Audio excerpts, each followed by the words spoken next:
తెలంగాణలో ఆచరణలకు తీసుకురాంది తెలంగాణలో చంద్రశేఖరరావు గారు అయితే అదే బాటలో రేవంత్ రెడ్డి గారు కూడా నడుస్తా ఉన్నారు.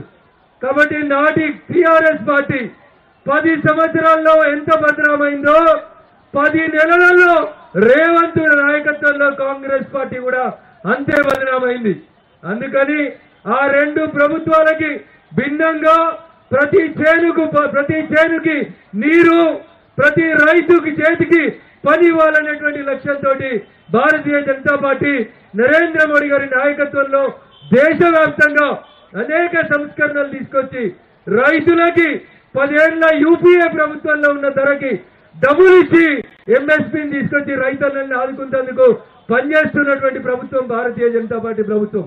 దురదృష్టం, తెలంగాణలో అధికారంలో ఉన్నటువంటి నాటి బీఆర్ఎస్, నేటి కాంగ్రెస్ రెండు కూడా ఒక నాణానికి బొమ్మ బొరుసులాగా రైతుల్ని వంచిస్తా ఉన్నాయి.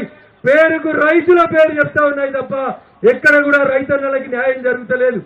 ఇందాక మా సహచర పార్లమెంట్ సభ్యులు గౌరవనీయులు అరవింద్ గారు ఒక సూచన చేశారు. రేవంత్ రెడ్డి గారు ఎత్తేడ్చిన వ్యవసాయం, రైతేడ్చిన రాజ్యం బాగుపడదు కాబట్టి తెలంగాణను ప్రయోగశాలగా మార్చి ఒక గొప్ప ఫామ్ హౌస్ ని కట్టుకొని ఎకరానికి ₹1 కోటి సంపాదిస్తున్నటువంటి చంద్రశేఖరరావు ఫామ్ హౌస్ ని స్వాధీనం చేసుకొని దానికి రైతు వేదికలు, రైతులందరినీ తీసుకుపోయి శిక్షణ ఇచ్చేందుకు రోజుకొక శాసనసభ నియోజకవర్గం నుంచి రైతుల్ని ఫామ్ హౌస్ కి తీసుకుపోవాలి. ఆ ఫామ్ హౌస్ ని జాతికి అంకితం చేస్తావా, తెలంగాణకు అంకితం చేస్తావా, ఒక్కసారి కాంగ్రెస్ ప్రభుత్వం ఆలోచించాలి.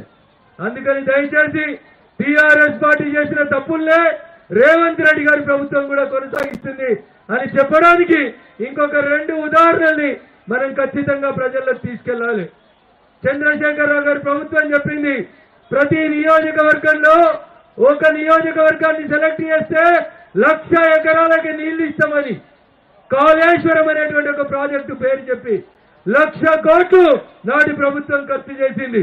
దోసిండ్రా, దాసిండ్రా, కాంట్రాక్టర్లకు ఇచ్చిర్రా అనేటువంటి అంశాన్ని కొద్దిసేపు పక్కన పెడితే 1,00,000 కోట్ల రూపాయల ప్రజాధనాన్ని చంద్రశేఖరరావు గారి ప్రభుత్వం దుర్వినియోగం చేస్తే ఆ రోజు పిసిసి ప్రెసిడెంట్ గా మల్కాజిగిరి ఎంపీగా ఉన్నటువంటి రేవంత్ రెడ్డి గారు ఏం చెప్పారంటే, మేము అధికారంలోకి రాగానే ఈ 1,00,000 కోట్లని కక్కిస్తాం, ఒక హైకోర్టు సిట్టింగ్ జడ్జి తోటి విచారణ చేపిస్తాం, చంద్రశేఖరరావు అవినీతిని మొత్తం ప్రజాబాహల్యంలోకి తీసుకొస్తామని చెప్పి అలవిగానటువంటి హామీలు ఇచ్చి ఇలా సిట్టింగ్ జడ్జిలు దొరకలే కాంగ్రెస్ కి. ఎవరు దొరికిండ్రో ఒక రిటైర్డ్ జడ్జిని పెట్టి దాని మీద విచారణ చేపిస్తా ఉన్నారు. వాళ్ళు దోషిన చరిత్ర అట్లుంటే ఇలా ఈయన కొత్తగా దోషినందుకు ఇంకో కొత్త కథ చెప్తున్నాడు. మూసీ పరివాహక ప్రాంతం, మూసీ ప్రక్షాళన, మూసీ నది పేరిట నేను భవిష్యత్తులో తెలంగాణకి 1,00,000 కోట్లతోటి ఇంకో ప్రాజెక్టు తీసుకొస్తా అని చెప్పి రేవంత్ రెడ్డి కొత్త డ్రామాని మొదలుపెట్టిండు. ఆయన ఒకటి చేస్తే ఈయన ఒకటి చేస్తా ఉన్నాడు. ఈ ఇద్దరికి కూడా నిజంగా తెలంగాణ రైతన్నల పట్ల ప్రేమ లేదు. కేవలం భారతీయ జనతా పార్టీ నరేంద్ర మోడీ గారి నాయకత్వంలోనే రైతన్నల కోసం ఆలోచిస్తున్నాం అనేది మీరు ఒకసారి అర్థం చేసుకోవాలని చెప్పి ఈ సందర్భంగా నేను మీకు అందరికీ కూడా సవినయంగా తెలియజేస్తూ, ఈ దీక్ష తర్వాత ప్రతి గ్రామ పంచాయతీ కాడ, ప్రతి చావిడి దగ్గర ఈయన మనకు తెలిసిన విషయాలన్నీ కూడా ప్రజాబాహల్యంలోకి తీసుకెళ్లి రైతన్నల్ని చైతన్యవంతం చేయాలి. కాంగ్రెస్ అధికారంలో ఉన్న 10 ఏళ్లలో ఇచ్చిన రైతుల మినిమం సపోర్ట్ ప్రైస్ ఎంఎస్పీకి ఈ రోజు భారత ప్రభుత్వం డబుల్ రేట్లు ఇచ్చి రైతులను ఆదుకుంటా ఉంది.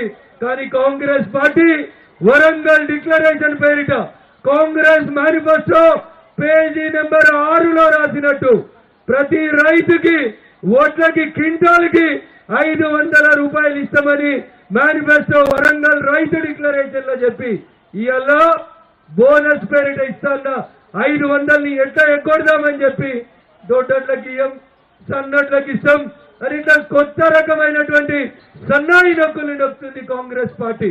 కానీ భారత ప్రభుత్వం నరేంద్ర మోడీ గారి నాయకత్వంలో రైతన్నకి ఎంఎస్పీని డబుల్ చేయడమే కాకుండా రైతుల ఎరువుల ధరలు ఎంత పెరిగినా గానీ సబ్సిడీ మీద ఇచ్చి రైతు వ్యవసాయం చేసుకునేందుకు నరేంద్ర మోడీ గారి ప్రభుత్వం సహకరిస్తా ఉంది. పిఎం కిసాన్ సమ్మాన్ నిధి పేరిట అర్హులైనటువంటి రైతులందరికీ కూడా ప్రతి ఏటా డబ్బులు ఇచ్చి వ్యవసాయానికి చేయూతనందించేటువంటి నాయకత్వం దూరదృష్టి కలిగినటువంటి నాయకుడు నరేంద్ర మోడీ గారు అయితే ఓట్ల కోసం అలవిగాని హామీలు జూటా హామీలు ఇచ్చి జుమ్లా చేసేటువంటి పార్టీ ఏదైనా ఉందంటే అది కాంగ్రెస్ పార్టీ తప్ప ఇంకొకటి కాదు.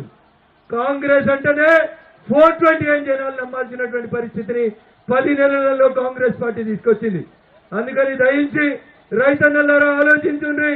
కాంగ్రెస్ ఇచ్చిన హామీలు, కాంగ్రెస్ అమలు చేస్తామని చెప్పిన మాటలు, రైతు డిక్లరేషన్ పేరిట ఢిల్లీకి వెళ్లి నాయకుల్ని తీసుకొని వచ్చి వరంగల్లో చెప్పిన మాటల్ని ప్రతి మొబైల్ ఫోన్ లో ఈ 24 గంటల రైతు దీక్షలో మళ్ళీ మనం ప్రతి ఇంటికి చేరేలాగా వరంగల్ డిక్లరేషన్ సీడీలని మన మొబైల్ ఫోన్లలో వినిపించాలని చెప్పి మీకు అందరికీ కూడా తెలియజేస్తూ, కేవలం తెలంగాణ రాష్ట్రంలో తెలంగాణ రైతాంగం ఎదుర్కొంటున్నటువంటి సమస్యలు పరిష్కారం కావాలన్నా, ఈ సమస్యలన్నింటికి ఒక దిక్సూచి, ఒక నావ కనబడాలంటే దానికి కేవలం భారతీయ జనతా పార్టీ మాత్రమే డైరెక్షన్ ఇవ్వగలుగుతుంది అనేటువంటి ఒక మంచి ఆలోచనతో ఈ 24 గంటల రైతు దీక్షని ప్రారంభించి తెలంగాణలో ఉన్న రైతన్నల్ని మేల్కొల్పేందుకు పార్టీ చేస్తున్నటువంటి ఈ లక్ష్యాన్ని, ఈ కార్యక్రమాన్ని ప్రతి బూత్ వరకు, ప్రతి గ్రామ